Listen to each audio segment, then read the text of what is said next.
Hello everyone and welcome back to another video with game analysis of our Chess Evolve Academy students. I'm WGM Sabina Feuchter and also I'm a co-founder of Chess Evolve Academy. I highly recommend scanning this QR code. Follow us on Facebook and Instagram. We tend to post chess tactics or interesting positions every single day. And check out the website for the different classes that we're teaching on different group levels. I'm co-founders together with Grandmaster Elshan Moradiabadi and our partners. And we'd love to hear from you. If you enjoy these videos, these game analysis videos, please feel free to let us know in the comments and we'll try to get you even more. For today, I've prepared a game that was submitted by one of our students. Sakindu 123. Sakindu has played an opening that maybe he wasn't too familiar with, and I want this to be a lesson when you're not familiar with something. Maybe be more mindful about it, and might be going back to another video that I made talking about the types of openings that you should be playing at different levels. Now, I know you can see a video with someone teaching you about some opening and you just love the way they explain it and you think you just know everything. But unfortunately, depending on the level that you have, some openings might just not be things that you should go for, or maybe they might just not be your style. In this game, Sakindu has played the King's Indian, and white chose a very normal and classical approach, knight to c3, taking control over the e4 square just to be able to play e4 here. So just a very normal classical King's Indian until in this position after castle, bishop e2. Black played the move knight bd7. Now there are so many lines that can be played in the King's Indian that you might want to consider. Don't just stick to one. I personally am not the biggest fan of knight d7. I don't play the King's Indian with black, but I do play it with white pieces. I've played various lines against it, and I gotta say this one does not seem to be the most aggressive. People like to play e5, for example. I think this is kind of a nice approach because if white captures, then you take back, and no, you're not gonna lose that pawn after all these trades, because in this position, due to the discovery, you can actually capture e4 and you have very comfortable position here, nothing to be worried about. So this is the reason why after e5, white does not usually take. They either play bishop e3, they either or d5, or maybe they castle. They have a few options that they can play, but the idea is that you put pressure on d4 and you're trying to get white to make up their mind what it is that they're going to do with that pawn. Push it or take. You need to know with the black pieces so that you can get yourself some space on one side of the board and then figure out how to proceed next. So I like this line with knight c6 that puts additional pressure here. Typically white plays d5, then you go back to e7 and your plans are definitely with f5. But before doing that, you could also go a5 to kind of stop white's queenside plans with b4 and c5, a3, b4, c5. And after that, you can try to attack because your pawns kind of point out to the king side. That's typically the side of the board where you want to play. If white doesn't go for d5 and they go, for example, bishop e3, then you have this idea with knight g4 to try to take that bishop. And that's a bishop you don't want to give with the white pieces in the King's Indian. And now there's this line with f6 where the best move for white is actually to go back bishop d2 or bishop c1. You usually see it so that they don't lose the pawn, and here more theory starts. That's a line you can play. Something else that you can play with black is you can play knight a6, and then the point is still you might want to play with e5, or maybe you are keeping some options opened with c5.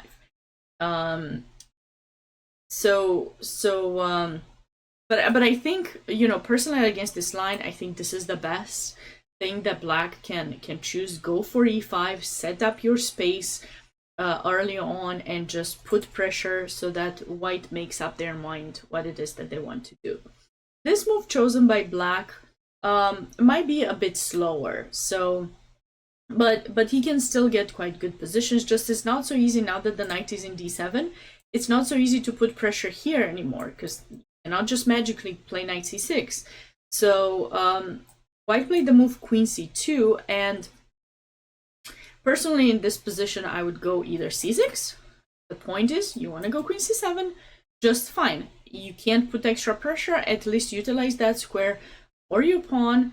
Get your queen out. This rook typically gets put in e8 so that you indirectly put pressure in e4, and again you want to try to consider the capture. You know, this is a good plan for black to consider, or you can take directly if you want. You can just capture directly, knight takes, and now you can go rook e8, put in pressure on the central pawn, and now let's just say they develop their bishop,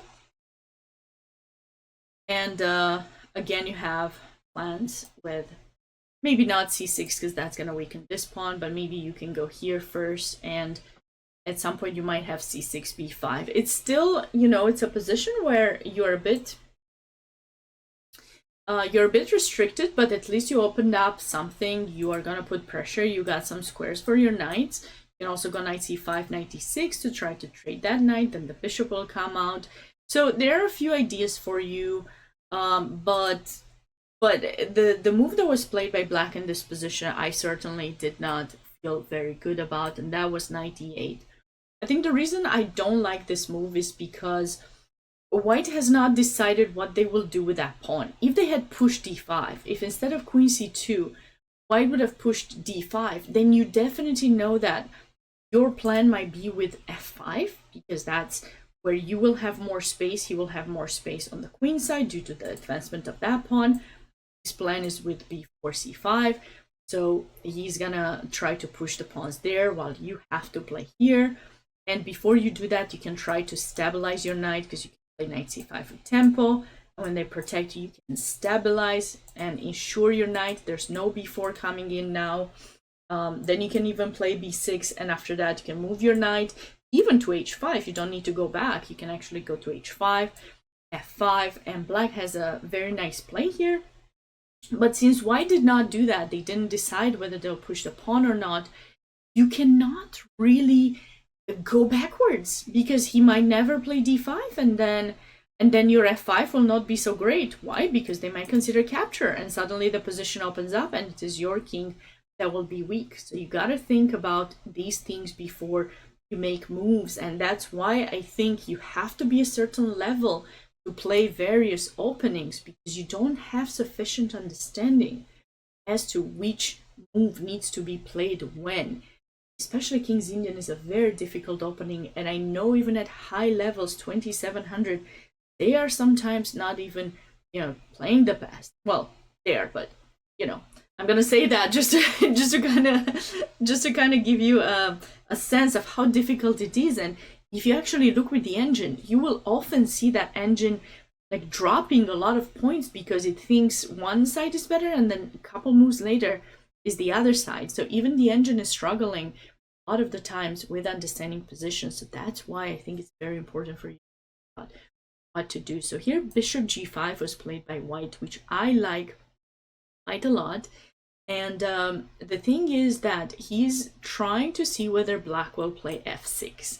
Now, I could have played f6, but he probably thought, well, I play this move, I'm closing my bishop. And if white moves back, then I have to go f5.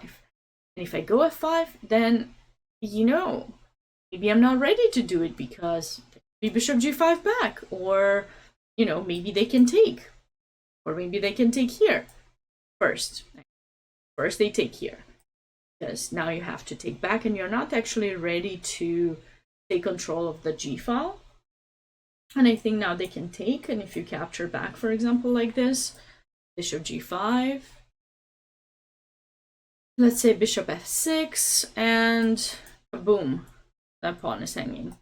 If you move this knight, pawn is hanging. It's just a difficult position for black, because the position wasn't stabilized for you to actually start attacking with f5. So this is the reason why after bishop g5, Black decided to put a piece in front, but he again may not have chosen the best, though bishop f6 is hard. It's a hard move to consider playing because you're thinking, wait a second, I know that's my bad bishop, but that's the bishop that keeps my king safe. If I trade it, what's gonna happen?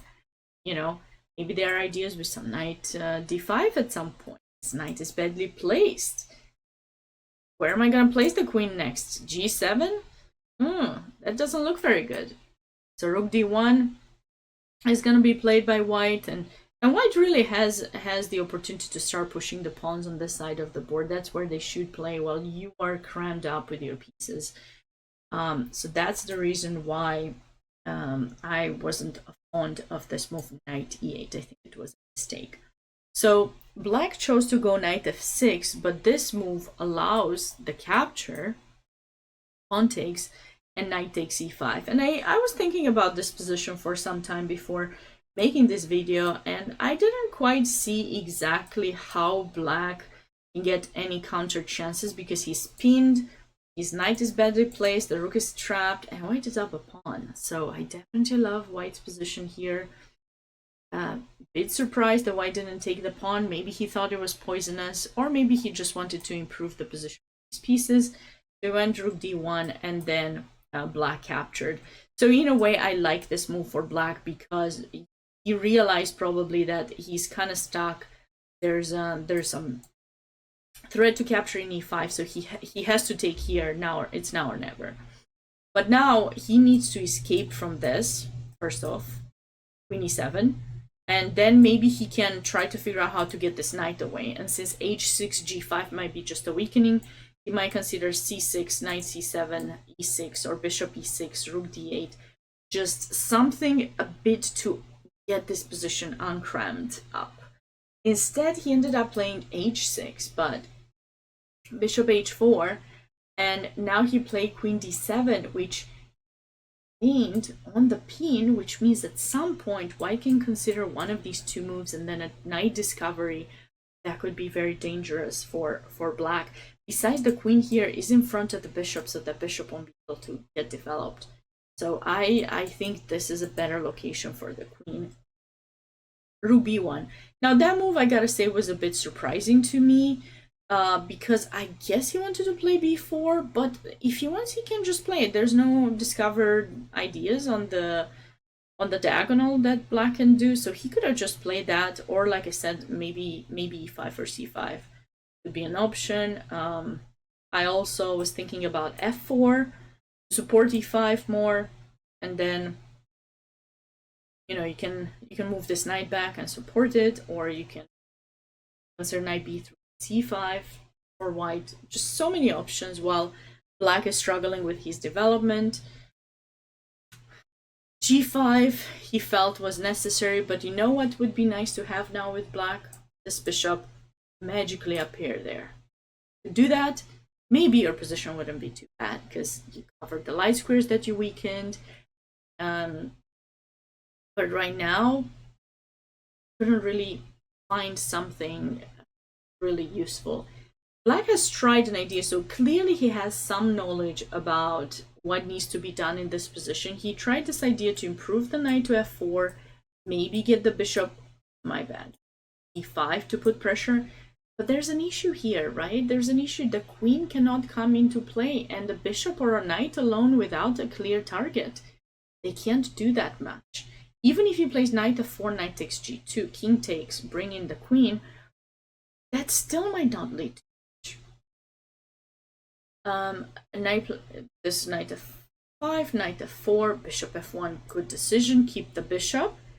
Even if it's the bad bishop, you can, later chase that knight if need be.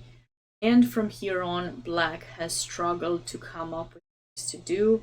I mean, normally you would want to do this, right? You would want to finish your development, but you're gonna do against stuff like this.